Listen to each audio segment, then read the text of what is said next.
Magandang umaga po sa atin pong lahat, mga kababayan, mga ka-FB, sa mga makakasama po natin ngayon sa atin pong live streaming. Ay welcome po sa atin pong pag-aaral ng salita po ng Diyos sa umaga pong ito.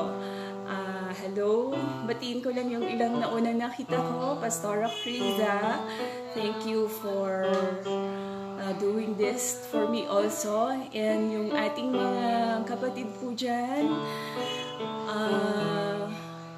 yung ating kumakita masyado yung iba, yung mga kapatid po natin taga yung ECC Vilio. Thank you very much for joining us this morning.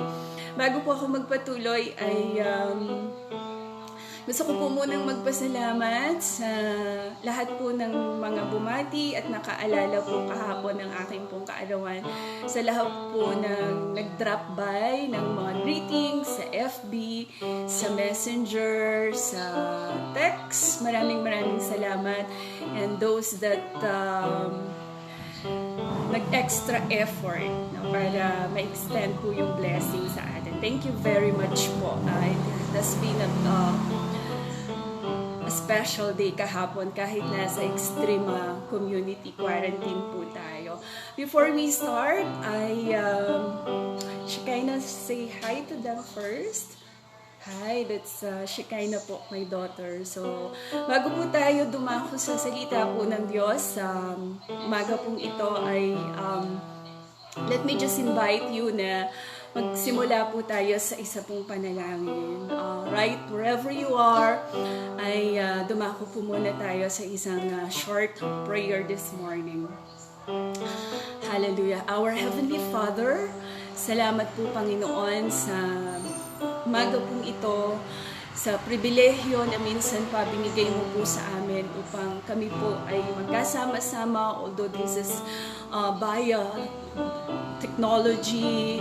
Salamat Panginoon, merong kaparaanan na magkita-kita po kami kahit online. And sama-sama po kami Panginoon na mag-aral po ng iyong mga salita. I just pray that this morning, let the power of your word accomplish its purpose sa aming mga buhay, and may the power of the Holy Spirit continue, Lord, to teach us, to touch us, and whatever is the need ng bawat isa na nanonood po ngayon at manonood pa at makakarinig ng iyong pong mga salita. Dalangin ko, Panginoon, may you deeply touch this person right now, and that you will minister, Lord God, to her, to him, in Jesus' mighty name, Lord. Salamat po, Panginoon. Sa pangalan ni Jesus, ito po ang aming panalangin. Amen. Thank you very much po excuse lang saglit. Can you do the electric fan? Okay, thank you very much po again for joining us this morning. And ang ating pong pag-aaralan po sa umaga pong ito ay matatagpuan po sa aklat po ng Psalms chapter 30. No? And the title of this message po, this morning, thank you anak, the title of the message po this morning is Joy Comes in the Morning. Ulitin ko po, Joy Comes in the Morning. Meron pong isang quotation na lagi po nating naririnig at nababasa din palagi. Ang sabi po doon sa isang quotation na yon ay there is always light at the end of the tunnel. There is always light at the end of the tunnel.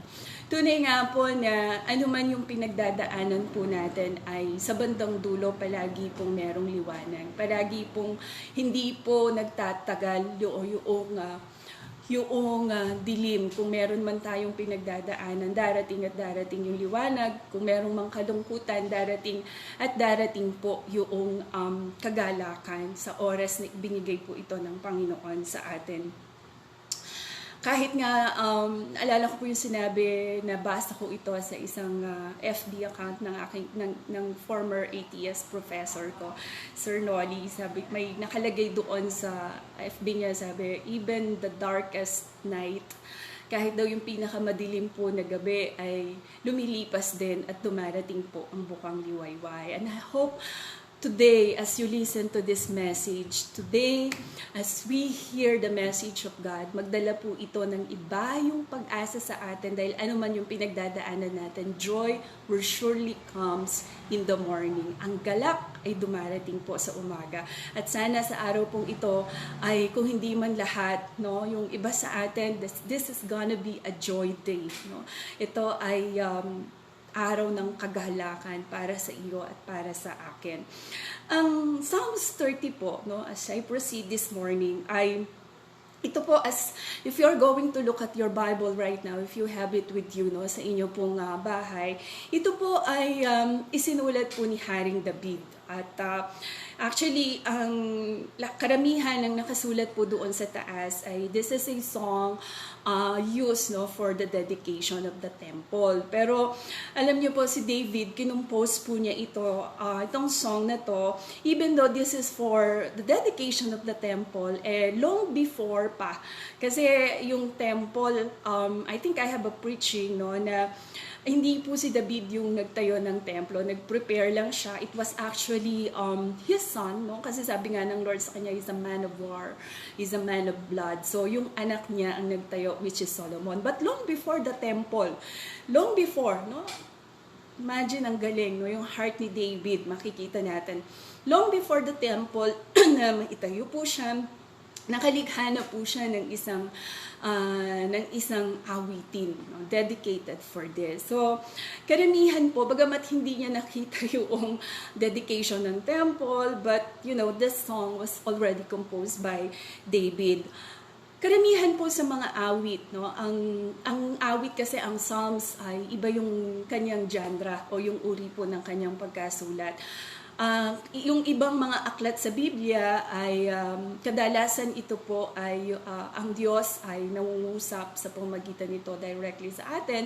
Pero pagdating po sa Psalms ay kadalasan yung tayo, yung salmista, no, siya naman yung nakikipag-ugnayan, no, sa Panginoon. So, alam niyo, karamihan po ng mga awit ay kahit nga yung mga song natin ngayon, no, meron pong kwento sa likod niyan. Meron yung team na tinatawag. Hindi siya nalikha out of the vacuum o walang pinagmula. May mga kwento sa likod nito, may mga experience sa likod po nito. So, the same thing po as sa awit, Kabanata po 30,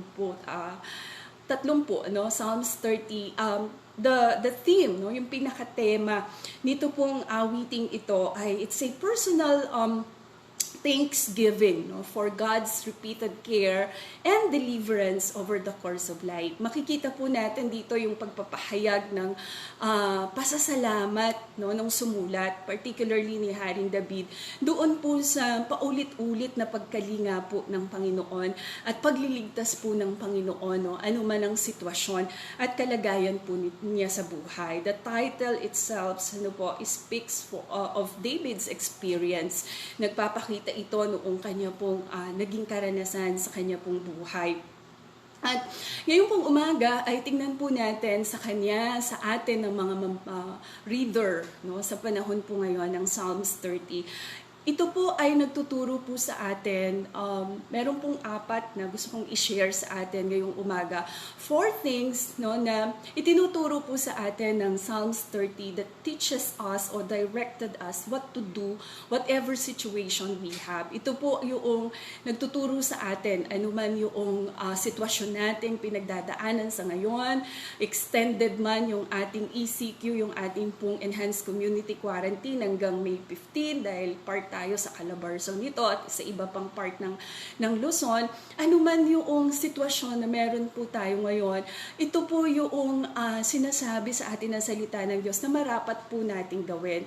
Maaring meron tayong mga pag-aalala, sabi ko nga po, because of the situation na meron po tayo, ilang magdadalawang buwan na dito po sa atin pong pakikibaka sa COVID-19 na to. And yet, whatever it is, no, you may be joyful today, you may be anxious today, you may be victorious today, or maaring meron ka pa rin labang hinaharap sa araw na ito, whatever it is. Ito po yung tinuturo ng salita ng Diyos sa atin na marapat po nating gawin, anuman po yung sitwasyon po ng ating buhay. And this is what David did. Ito po yung ginawa po ni David, and this also speaks to us during this time, no, sa panahon po natin ngayon. Una po, when we look at Psalms 30, yung first 3 verses, yung unang 3 talata po dito, let me read to you. Ano? Sabi po doon ay, I will exalt you, O Lord, for you lifted me out of the depths, and did not let my enemies gloat over me. Lord my God, I called to you for help, and you healed me.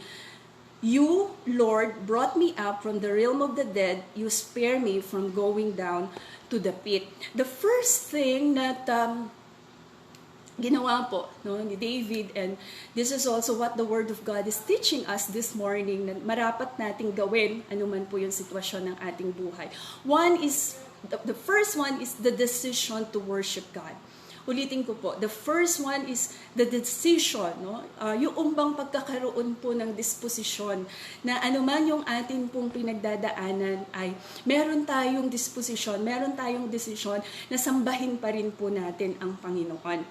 David spoke personally, no, of his initiative, yung kanyang personal po na inisyatibo to worship God, anuman po yung kanyang sitwasyon. At ang reason, ang dahilan po dito ay makikita po natin doon sa sumunod na talata. He actually mentioned 3 reasons why David resolved to worship the Lord no matter what, ano man yung sitwasyon, ano man yung pinagdadaanan niya po sa buhay. The first one is deliverance from the attack of the enemies. So si David sabi, I will worship the Lord personally, no, ako yung sarili kong inisyatibo ay sasambahin ko ang Diyos because si David naranasan po niya yung deliverance, yung pagliligtas po ng Panginoon mula po sa kanyang mga kaaway. Alam po natin, when we look at, when we examine, when we read the life of David, ang dami niya pong battle na pinagdaanan. No? Napaka-literal nga nung ibang mga battle na ito. Like for example, when he faced, no, nung harapin po niya si Goliath, diba? The first ever giant battle na kanya pong hinarap. Of course, he is a man of war. There's so many battle na hinarap niya, including yung pakikibaka niya kay Haring Saul na maraming beses nagtangka ng buhay po niya, yung kung paano siya iniligtas ng Panginoon sa harap ni King Achish, that's in Psalms 34. Isinulat din niya po doon kung paano siya tumawag sa Panginoon at siya pinakinggan ng Diyos. And then the second is his decision to worship God, no, personally, because of an answered prayer in a desperate circumstances, kung paano po siyang tinugon ng Panginoon doon sa mga napaka-desperate. When you say desperate, napakahirap, mga desperadong circumstansiya o sitwasyon po ng kanyang buhay. And then, pangatlo, David resolved to worship God continuously, personally, kahit nag-iisa lang po siya, is because he has experienced na i-rescue siya ng Panginoon from impending death. No? May nabanggit po kasi dito, the mention of Sheol and the pit, no, yung bang almost kaharap niya na yung kamatayan, whether ito man po ay probably ay dahil doon sa judgment ng Panginoon, dahil may misdeed siyang nagawa, like for example yung pagkakasala niya kay Bathsheba, or whether this is a literal, facing an impending death, but he has experience to be rescued by God, kung paano po siya tinulungan ng Panginoon. And so by all of this experience, no, over the course of his life, repeatedly, paulit-ulit, naranasan po niya yung pag-iingat ng Panginoon po sa kanya. That is why, personally, sabi niya, I will extol the Lord, I will praise the Lord, I will worship the Lord. Alam niyo po, kung atin itong iuugnay sa ating pong buhay sa kasalukuyan at sa panahon po ngayon, alam niyo, sa panahon po natin ngayon ay wala pong worship leader na magsasabi po sa atin, tayo po'y umawit sa Panginoon, tayo po'y magtaas ng kamay sa Diyos, tayo po ay sumamba sa Panginoon. Di ba? Kasi wala po tayo sa mga physical building natin where we usually do our church service, and there is the pastor, there is the worship leader, there is the MC who will tell you na tayo po ay lumapit sa Diyos, tayo po ay sumamba sa oras na ito. And yet this verses speaks to us this morning na yung pong pagsamba sa Panginoon, it must be a personal decision. Whether merong magsabi sa iyo o wala, whether you are in a corporate, ikaw ay may kasama na nasasamba o wala, o nagsosolo ka lang, nag-iisa ka lang, it must be a personal decision.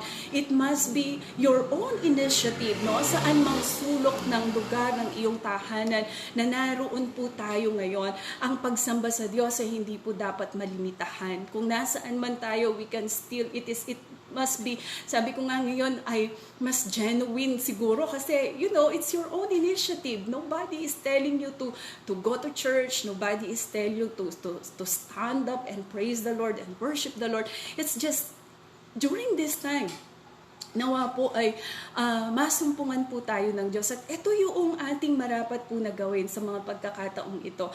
Kahit na yung inaasahan po natin na matapos na itong quarantine natin, and yet for another 15 years extended po ito, the first thing that we do is, no matter what, is to have the initiative personally na sambahin po natin ang Panginoon. Bakit? Kasi ako po'y naniniwala na yung tatlong bagay na naranasan ni David dito, yung deliverance, halimbawa ay naranasan po natin ito. Tayo po ay maraming pagkakataon, maaring literal man yung mga kaaway natin o the enemy that is unseen, Satan that is working in our lives. Alam ko pong tayo ay iniligtas ng Diyos sa marami pong pagkakataon na ito. Tayo ay iningatan ng Panginoon sa maraming pagkakataon ng ating buhay. Going back, looking back. Alam ko meron po kayong mga karanasan na ganito na kung saan naranasan nyo po yung pagliligtas po ng Panginoon. Ganon din po yung pagtugon ng Diyos sa ating mga panalangin in a very desperate circumstances. Naranasan natin yan sa atin mismo sa church, sa UECC.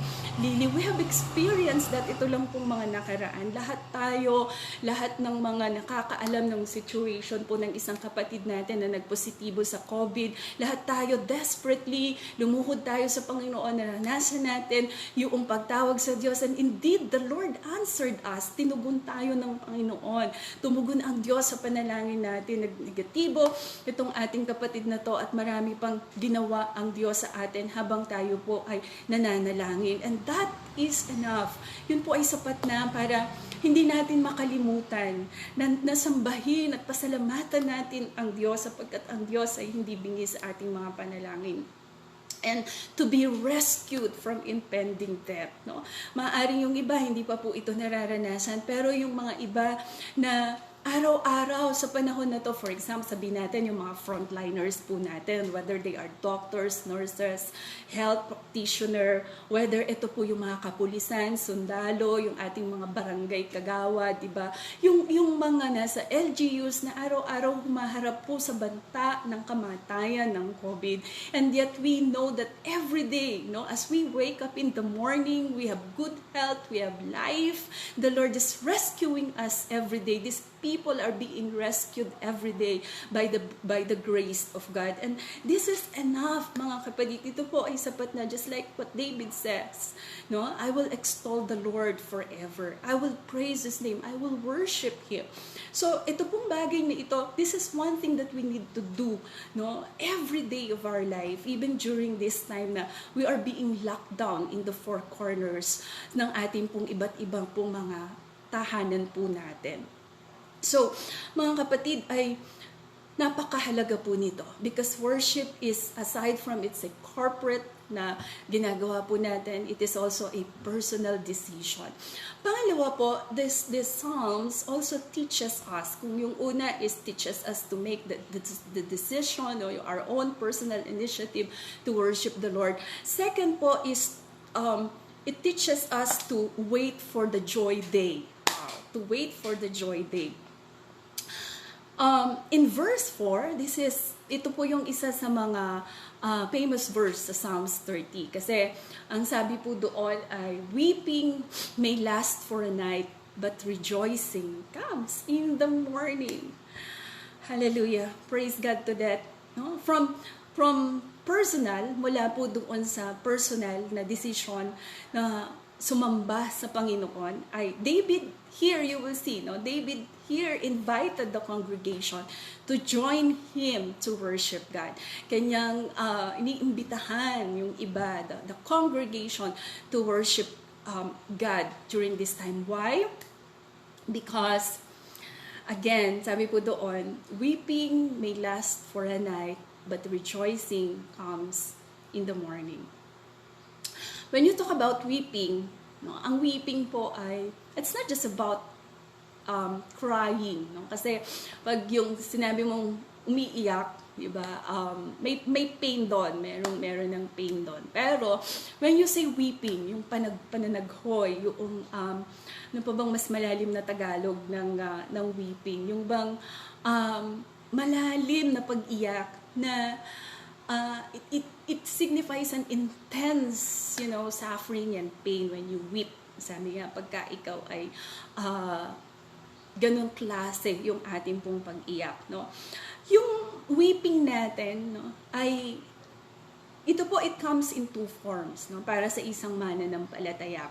Una po ay it is due to God's anger because of our misdeeds, no? Minsan dahil sa mga mali po nating nagagawa, minsan dahil po doon sa ating mga kasalanan, minsan nararanasan natin yung pain, nararanasan natin yung suffering, nararanasan natin na yung hindi maganda po, no, sa ating buhay. But second, and the usual at palagi na minsan kahit tayong mga believer, kahit po tayong mga mananampalataya ng Panginoong Jesus ay nakakaranas tayo ng weeping na tinatawag, no, ng pain, ng suffering, ng pag-iyak, ng pananaghoy, di ba, sa harapan po ng Panginoon. One of the factor po nito ay because we are living in a fallen world. Tayo ay nabubuhay sa isang fallen world. But when you say fallen world, it's yung mundo po na atin pong ginagalawan, kung saan tayo nabubuhay, is a very sick world.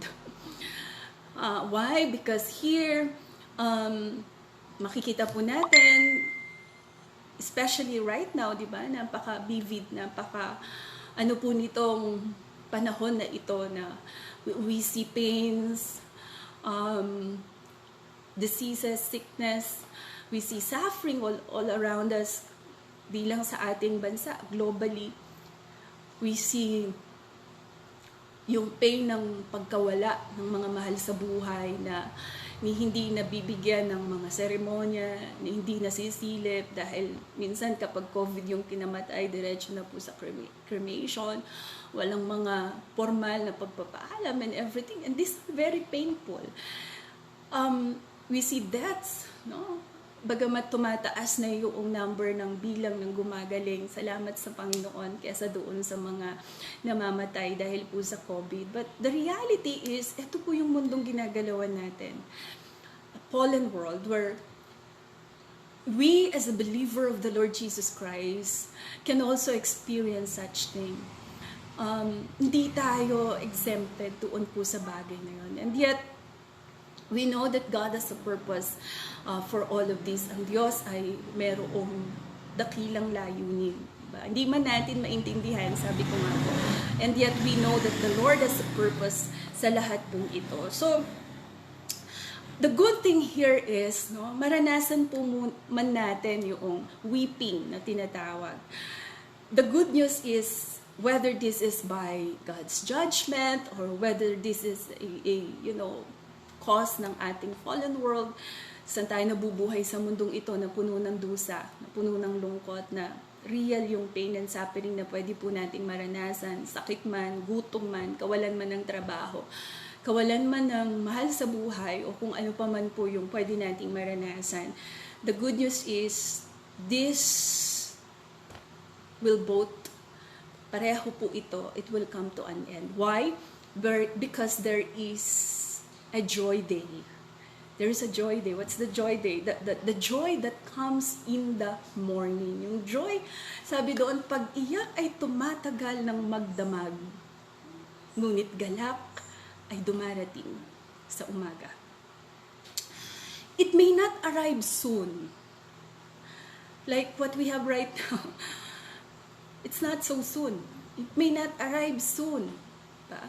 Yung nihingi natin, it may not arrive soon. As I always say, but the thing is, it will surely come. Ba? Just sharing with you, di ba? Sabi ko nga po, yung sa mga nanonood na hindi po nakakaalam. Anyway, I've done a praise video of this. If you are a subscriber po sa YouTube channel ko, you can see that video. And done a praise report of this already. And then just a bit, I just want to share to you, no, yung pinagdaanan natin, pinagdaanan ng kapatiran natin na when we find out na yung isang kapatiran natin, a frontliner na nagpositibo sa COVID, it was a weeping day. It was a weeping night. It was like everyday crying to the Lord. It was like everyday waiting for the joy that will come in the morning. And it was not soon. Ba? Kasi we need to wait for the following test. We need to wait for the result ng kanyang asawa, ng kanyang anak. For them to be negative also. It was not easy. The weeping night was not easy. All of us, I know those who journey with us, the leaders of the church who night and day, 3 times a day praying for the situation that we have. It was not easy. It was a weeping night for all of us. At dahil nagkaroon ng problema sa RITM, nagkaroon din ng mga positibo sa mga staff nila, ay tumagal yung paghihintay, tumagal yung weeping night. But, you know, no matter how long it is, last Friday, this is what the Word of God is saying. Weeping may last for a night, but joy comes in the morning. Last Friday, April 24, the joy comes. It was a joy day because when we heard the news na negative, pati yung yung kanyang asawa, yung kanyang anak, it was a joy day. So, napakatotoo nung salita po ng Panginoon that although sometimes we don't know how long it's gonna be, but the thing is, the good thing is, the joy will comes in the morning. Ikaw na nanonood ngayon, maaaring naghihintay ka ng joy mo that will come in the morning. I just want to tell you, the Lord wants to tell you this morning, it will come. Tomorrow, today, the next day, the following week, the thing is, it will surely come. Darating at darating itong joy day na ito. And you know, you just have to wait upon the Lord. At ang pangako ng Panginoon, those who wait upon the Lord, in Isaiah, diba, shall renew their strength. Sila yung nagpapanibagong sigla. Sila na naghihintay at nagtitiwala sa Panginoon. Kaya po mga kapatid, kung meron mang weeping night, merong joy day. So what we have to do is to wait for the joy day. All of us, meron tayong iba-ibang context po ng pinagdadaanan. But I'm very, very sure the Word of God is telling us that joy day, your joy day will come in the morning. And as you wait for that joy day, continue to stand on your faith na ang Diyos ay merong ginagawa. Pangatlo po, una ay, sabi ko po kanina, the decision to worship God. Kahit solo ka, kahit nag-iisa ka, kahit na etong bagay na ito ay, you know, wherever you are right now, meron kang pinagdadaanan, alam natin na ito po ay lilipas din. But, you know, the decision to worship God, dapat laging naandoon yun, no matter what. And then second is, as I've said, to wait for the joy day. And then third, to look for God's security. To look for God's security. Dali lang, ng konti. To look for God's security. That's in verse 6 to 10. Let me read to you that verse 6 to 10. When I felt secure, I said, I will never be shaken. Lord, when you favored me, you made my royal mountain stand firm. But when you hid your face, I was dismayed. To you, O Lord, I called. To the Lord I cried for mercy. What is gain if I am in silence, if I go down to the pit? Will the dust praise you? Will it proclaim your faithfulness? And then in verse 10, hear the Lord and be merciful to me. Lord, be my help. Wow. What a wonderful truth, no, na makikita po natin dito.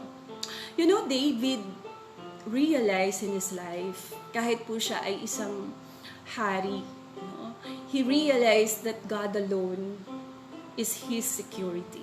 Hindi yung kanyang pagiging hari, hindi yung trono, hindi yung dami ng kanyang mga sundalo, hindi yung pagiging makisig niya bilang isang hari, hindi yung influence niya, hindi yung kayamanan meron siya bilang isang hari. He realized, you know, that God alone is his security. Totoo naman po, maging sa buhay natin. Sana ito din po yung ma-instill sa atin. Ito rin yung ma-realize natin sa panahon ngayon. Sabi ko nga po, I think that was yesterday when I chat yung grupo ng mga young people, ng mga kabataan natin. Sabi ko sa kanila, guys, I hope you realize during this time of COVID that Jesus is the most important thing in life and not the love life that you are fighting for. Mahalaga din naman yung love life. Pero there is a right time for that. And during times of crisis like this, you realize that your security does not come from anything in this world, as I've said also last Sunday. It comes from God alone. Napakaganda nung sinabi po ni David. Sabi niya, he realized that God is his security because for one, it is God who makes his mountains stay strong. And then second, God is his security because he is his helper. Siya po yung tumutulong sa kanya. Sa napakarami pong pinagdaanan ni David sa kanya pong buhay. We see that doon po sa mga talata na binasa ko po kanina. Alam niyo po, sa panahon ng kasaganaan, sa panahon na tayo'y masagana sa lahat ng bagay, it's so easy to trust in our sa ating mga pag-aari. It's so easy to trust doon sa prosperity, doon sa kasaganaan na nararanasan natin. And yet, when we come to a point where hindi na natin maasahan yung mga bagay po na yun, we realize that it is God alone. Siya lamang po yung ating security. Naalala ko po yung sinabi ni Corrie ten Boom. Sabi niya ganon, you will not learn that Christ is the only one that you need unless you come to a point where Christ is the only one that you have. Hindi daw po natin matututunan, marirealize sa buhay natin na si Kristo lamang ang siyang ating kailangan hanggat hindi tayo dumarating sa punto na siya na lamang ang meron po tayo. During this time, I believe we have come to a point where wala tayong pwedeng panghawakan kung hindi ang Diyos lang. Where every nation, every country, even the most powerful, the most influential, the most pinakamayaman, cannot come up with a solution. Where we cannot just rely on the government and the relief goods. When we cannot just rely on the DSW, DSAP. When we cannot just rely kung ano man yung naibibigay sa atin during this time. God has put us in a classroom where we see and we realize and we learn that what we have right now, the only have that we have right now is God alone. And when you come to this point, when you come to a point that you realize, that you learn that, na siya lang yung kailangan mo, then you will have that sense of inner security that is not dependent doon po sa whatever you have and whatever you don't have. He's the one who makes your mountain stay strong. Sabi ni David, you know what does that mean? Alam nyo, wala pong makapagsasabi sa ating lahat, not even me as a pastor, not even the most filled by the Holy Spirit na lingkod ng Diyos, walang pwede pong makakapagsabi na hindi siya babagsak. Lahat po tayo may tendency bumagsak. Si David bumagsak. Naranasan niya yung mga ups and downs sa buhay niya. Bilang isang hari, naranasan niya yun. Yung mga lingkod ng Diyos na ginamit po sa Biblia, these are ordinary people just like us. Meron silang mga ups and downs. Si Peter, naranasan niya ikaila ang Panginoon ng 3 beses. Bumalik sa pangingisda nung namatay ang Panginoon. And I believe, lahat po tayo merong weakness. Lahat po tayo merong kahinaan. At walang sino man po na makatitiyak at makakapagsabi sa atin that we will not fall. Na hindi ka babagsak, na hindi ka makakaranas ng pagkabigo, na hindi ka makakaranas ng discouragement. Even Elijah himself have experienced that. The mighty prophet of God have experienced to be discouraged. All of us. So kung talagang magre-rely lang po tayo sa sarili po natin, wala po tayong masyadong aasahan sa ating sarili. There will come a point in our lives na babagsak tayo one way or the other. No, kung ipahintulot man ang Panginoon dahil merong layunin ang Diyos sa buhay po natin. But then, we know, sabi po ni Martin Luther, I would like to quote what Martin Luther said. Sabi niya, no one has ever fallen so grievously that he may not rise again. Conversely, no one stands firmly that he may not fall. If Peter, Paul, and the rest fell, I too will fall. But if they rose again, I too will rise again. This is what Martin Luther said. Sabi niya, kung yung iba mga nakaranas na bumagsak, pero itinayo uli sila ng Panginoon. Ako maaaring bumagsak, pero nakakasigurado ako, itatayo muli ako ng Panginoon. Sabi po ng salita ng Diyos, 7 times a righteous man may fall. Itatayo siya at itatayo ng Panginoon. Why? Because our security is in God alone. Ang ating katatayuan, ang ating katiyakan, ay hindi nakadepende sa kung ano at wala tayo. Sabi ko nga, if we put God during this time and every day of our lives, kahit na matapos na po itong COVID-19 na to, if we make God our security, He will make our mountains stand firm. Because He is our helper. He is our helper. Siya po ang ating tulong, ang ating tanging saklolo sa lahat ng oras at pagkakataon. You know the reason why David wants to ask the Lord, diba, na marami siyang pinagdaanan eh.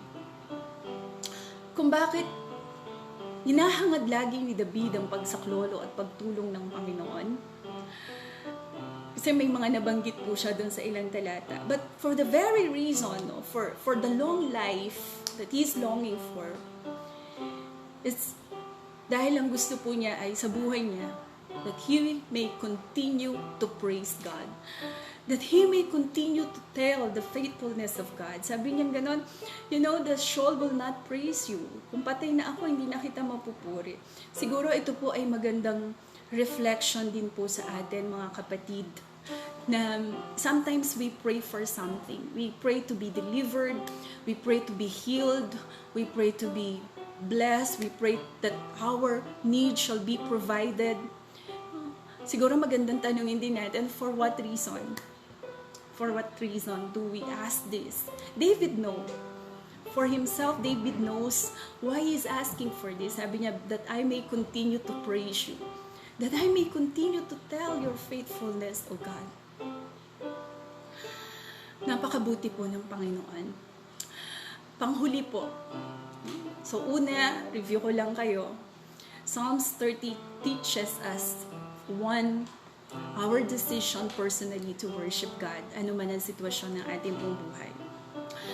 Pangalawa po, is to wait for the joy day, because weeping may last for a night, but joy will surely comes in the morning. Pangatlo po, is to put our security in God's hand. Ilagay natin ang katiyakan ng ating pong buhay sa kamay po ng Panginoon. And then, pang-apat po, number 4, and the last, is to give thanks always. To give thanks always. Alam nyo, sabi po ng salita ng Panginoon, magpasalamat tayo anumang circumstances ng buhay natin. Hindi tayo nagpapasalamat dahil may COVID-19, but what we are thankful is that we know that even in the midst of this crisis, hindi tumitigil ang Diyos sa paggawa po sa ating mga buhay. Hindi tayo nagpapasalamat dahil extended pa ng 15 days yung ating ECQ, but as we look back, kung paano nag-provide ang Diyos sa atin sa mga nakaraang araw, magpo-provide ang Diyos sa another 15 days and yung mga susunod pa pong araw. We give thanks because God is sufficient. Yung sufficiency ng Panginoon, pag sinabi natin sufficiency, yung kasapatan po ng Diyos, napakayaman po nito. I mean, pag sinabing kasapatan, hindi ito po magkukulang. Dalawang bagay po yung verse 11 and 12 na sinabi po dito. It says here, this is how Psalms 30 ends. You turn my wailing into dancing. You remove my sackcloth and clothe me with joy, that my heart may sing your praises and not be silent. Lord my God, I will praise you forever. Hallelujah. The first part is the God's work, yung work ng Diyos. Ano yung sinabi ni David? Sabi niya, you turn my mourning into dancing. That's what you did. That's what God does. Yung mga pananaghoy, yung mga pagdadalamhati, yung mga kalungkutan, pinapalitan ito ng Diyos ng kagalakan. Pinapalitan ito ng Diyos ng tunay na kasiyahan. Yung sackcloth po is a sign of deep mourning, pamimigati. The people of God, when they are in distress, sa kanilang pananalangin, pag-aayuno, pagpa-fast, minsan nagdadamit po sila ng sako. Dahil sa kanilang pinagdadaanan. Pinalitan yon. Sabi dito yung gawa ng Diyos, God can turn that. No? Instead of sackcloth, you clothe me with joy. In other translation, it says, you clothe me with gladness. At ano naman po yung naging response ni David? At ito rin yung dapat nating maging response, mga kapatid. To sing your praise and not be silent. To give you thanks forever. Yung bang pasasalamatan ko ang Diyos, hindi ako titigil, hindi ako mananahimik. Let His praises be heard.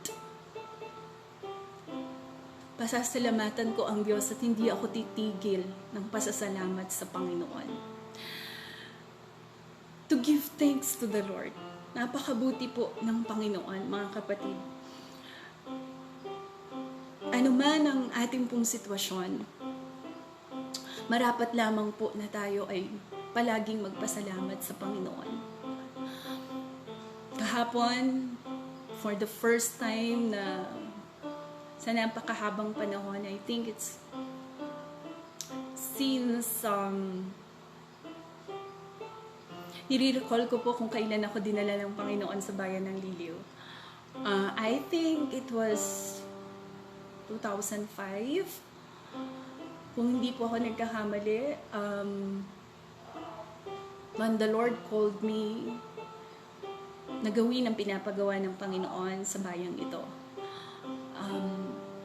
That was the day before, that was the year na tinawag ako ng Panginoon to answer yung pangangailangan ko, if I'm not mistaken. So since then, every time po na magbe-birthday ako ay napakabuti ng Panginoon na, yung mga brethren po natin sa UECC Liliw Family Church, mga taga-ACPS, yung mga pastor po natin, most of the time, ibang mga kaibigan, they come and celebrate with us, and my family, of course, my husband. But yesterday was different.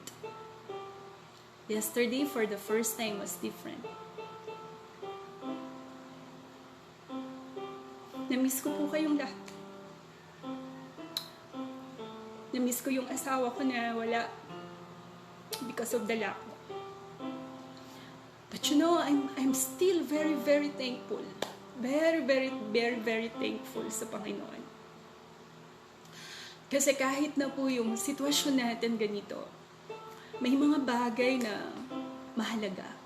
Mas mahalaga kaysa doon sa gusto nating minsang mangyari o kasiyahan natin na maramdaman natin. The joy, yung joy means may panlabas, may panloob yan eh. Maganda na maranasan natin pareho yung labas, outward joy, and then yung inner joy, di ba? Pero sa mga ganito pong pagkakataon, what I felt yesterday is the inner joy that comes from the Lord.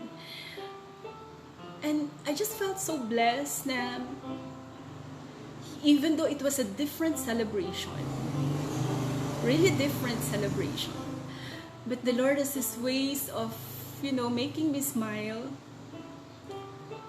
being thankful na yung mga kapatiran, you're all okay, we're all okay, our family, we're all okay.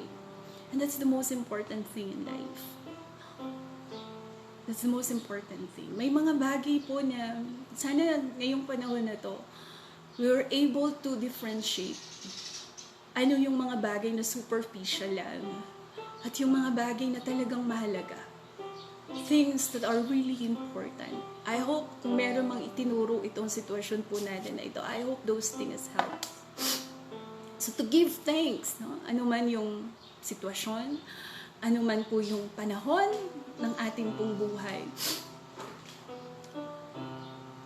The thing is, we do not cease to give thanks to the Lord. That's a disposition, mga kapatid. That's a decision to make. A decision that does not depend on the situation. A decision that comes from a gratitude heart, no matter what. That giving thanks to the Lord, should never stop. Ano man po yung ating pinagdadaanan. I would like to end with a statement again of Corrie ten Boom. Just to give you an insight. Sino po si Corrie ten Boom? Kasi kanina nabanggit ko na rin siya. The ten Boom family, where Corrie ten Boom, siya po ay nanggaling. The ten Boom family were Dutch Christians. Sila po ay Dutch Christian, mga mananampalataya. At napakarami po nilang natulungang mga Hudyo sa panahon po ng Nazi Holocaust during the World War II. Ito po yung panahon, marahil hindi nyo po ito alam, especially yung mga bata pa, ng mga generations natin ngayon. This was the time where Hitler, during the Nazi Holocaust, where gusto niya malipol po lahat po ng mga Hudyo at pinapatay po sa mga concentration camps. Alam niyo, ito pong pamilya ni Corrie ten Boom ay sila po'y mananampalataya at tumulong po silang magligtas ng mga Hudyo para po hindi mapatay ni Hitler. Ganun pa man ay nakarating po sa mga Nazis, no? Yung kanila pong ginagawa, ni-raid po minsan yung kanila pong bahay at lahat po ng kanyang pamilya ay ikinulong. Si Corrie ten Boom, kasama po ng isa pang kanyang kapatid na babae, ay nadala po sa isang notorious camp, concentration camps. At kung saan doon po sila ay nakaranas ng sobrang pagmaltrato, sobrang gutom, sobrang kahirapan. Meron pa nga pong instances na pinag-i-eksperimentuhan sila. Napakahirap po ng kanilang pinagdaanan. Subalit, miraculously, the Lord made a way na makatakas o makaligtas po itong si Corrie ten Boom ilang araw lamang bago mamatay ang kanya pong kapatid doon sa concentration camp na yon. And the Lord did amazing thing, like a beautiful healing sa buhay po ni Corrie ten Boom. Sa gitna po ng kanyang napakaraming pinagdaanan, maltreatment, sa gitna po ng ang kinaharap ay kamatayan. You know, God did an amazing thing sa buhay po ng babaeng ito. Pinagaling ng Diyos ang kanyang mga sugat, loob man o labas. Pinagaling ng Diyos yung mga pains and suffering na kanya pong pinagdaanan. At dahil po dito, naging inspirasyon siya ng marami pong mananampalataya. Nagkaroon din po siya ng books, ng mga isinulat. At ang isa po sa famous book na kanya pong isinulat, ang title po ay Hiding Place. Ito po ay istorya kung paanong yung kasaysayan po ng mga Hudyo sa panahon po ni Hitler. At yung kanya pong mga quotations ay talaga namang very inspiring hanggang ngayon sa panahon po natin na makakabasa nito, especially kung alam mo yung konteksto kung bakit niya to sinulat. Especially kung alam mo kung ano yung kanyang pinagdaanan, alam mo kung ano yung hirap, alam mo yung traumatic experience na pinagdaanan ng kanyang buong pamilya. And this is what she said. Ito po ang kanyang sinabi. Today, I know that such memories are the key not to the past, but to the future. I know that the experiences of our lives, when you let God use them, become the mysterious and perfect preparation for the work He will give us to do. Purihin po ang Panginoon. Sabi niya, alam ko, ang mga alaala na yon, ang susi hindi sa nakaraan, kundi sa kinabukasan. Alam ko, sabi niya, na ang mga karanasan sa buhay na kanya pong naranasan, napakahirap po ng mga ito. Kapag hinayaan natin ng Diyos na gamitin ito sa kanyang misteryoso at perpektong paghahanda at kaparaanan para sa trabaho, sa layunin na nais ng Diyos para sa atin. Gagamitin lahat ito ng Panginoon upang ang buhay mo, ang buhay ko, ang buhay nating lahat ay maging kagamit-gamit para sa kanya pong kapurihan. Hallelujah. Napakabuti ng Diyos, di po ba? Naalala ko po yung isang praise din doon sa isang song. Ang sabi po doon sa mga talatang yun ng mga awit. You take what the enemy meant for evil and you turn it for good. You take what the enemy meant for evil and you take it for good. Turn it for good. Bago po ako manalangin, 4 things. Ito po yung tinuturo sa atin na salita ng Diyos sa umagang ito na marapat po natin gawin. To worship God, our decision to worship God. To wait for the perfect time where the joy comes in our lives. Ano man yung pinagdadaanan po natin ngayon. To put our security in God's hands. Ang katiyakan natin ay nasa kamay po ng Panginoon. Pang-apat, panghuli, to give thanks to the Lord always. Ang pasasalamat sa Diyos ay wala pong pinipiling panahon.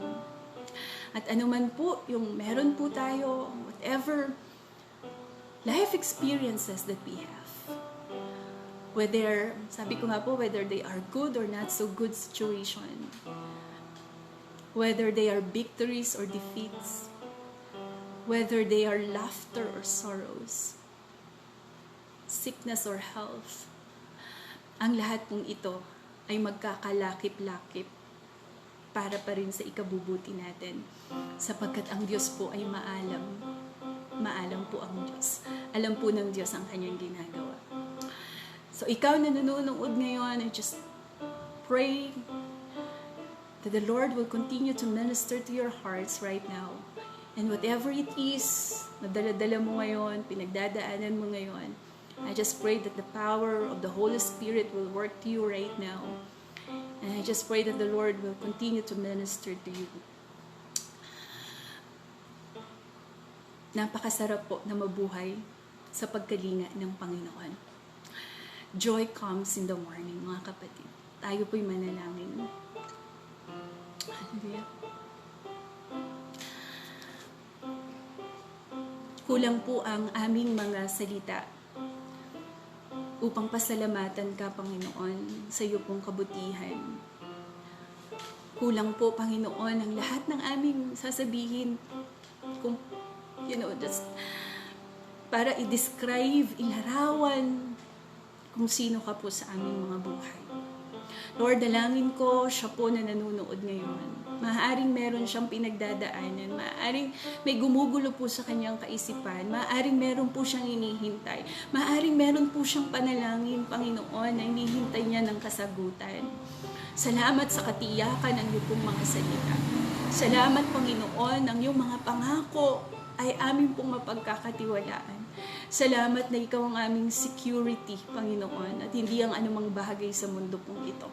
Salamat na ikaw ay para sa amin, ikaw ay kakampi namin, Panginoon. Salamat, O Diyos. Salamat po. Thank you that nothing can separate us from your love.